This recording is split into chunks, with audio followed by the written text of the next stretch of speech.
um, original lessons by Paramhansa Yogananda, written back in 1925.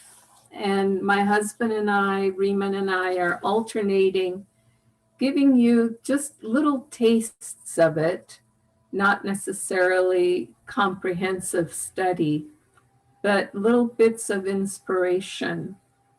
And so for today's lesson, it's on divine will healing.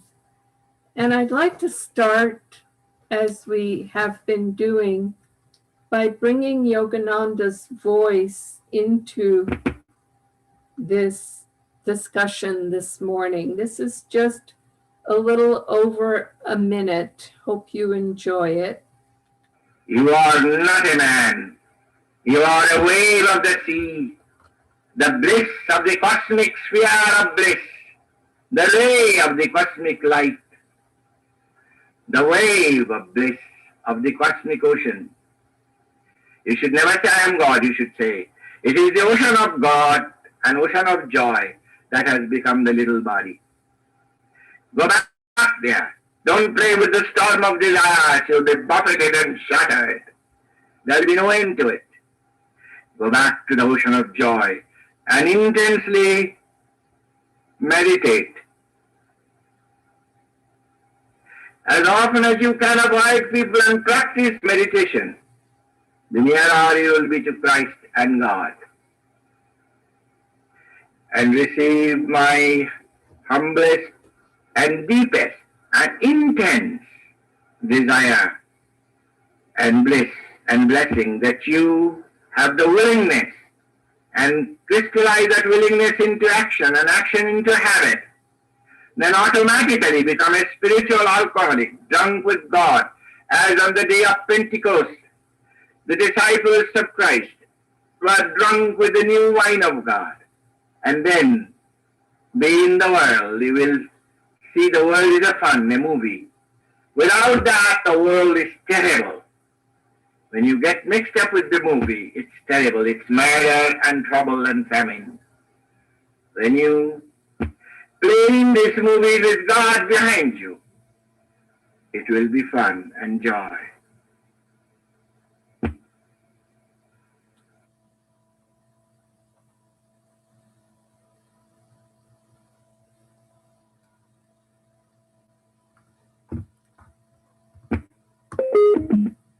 This is a good introduction to today's lesson, which is on divine will healing.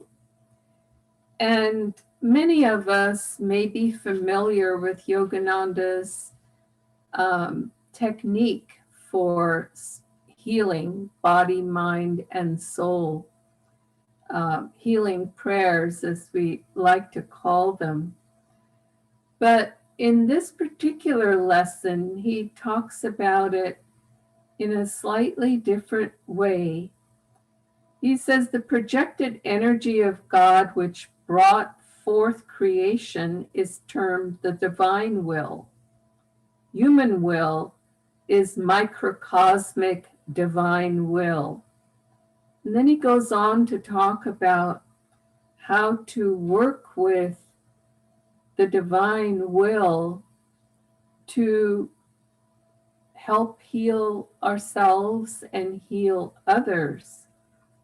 He says the disintegration of cosmic energy atoms is constantly taking place in the universe due to the constant flux and influx motion of Maya, the repulsion force.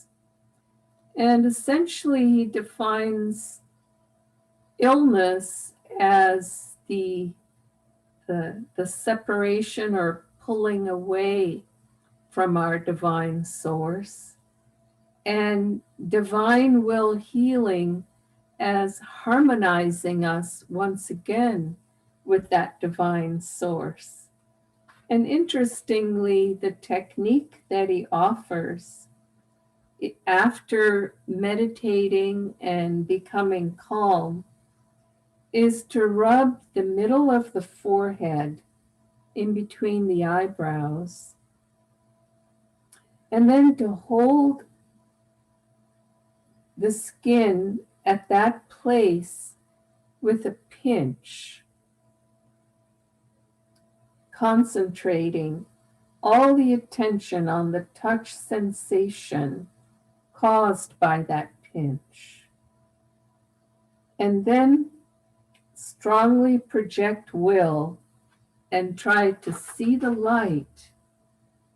Concentrate with utmost faith and bridge your will with divine will. Go on willing that your patient be cured by thinking your will is running down through his forehead, his or her forehead, down the spine and body to the center of the affected area in the body. And then he says not to doubt and to refuse to investigate or, basically check up on this process. Don't think I am cured. Always think the divine will as your human will has cured the disease. Give the whole credit to the divine healing power and divine energy. Now, again, he summarizes and says, will deeply, believe and forget. Do not waver in your mind. And the temptation is to believe and keep wondering if it's actually working or not.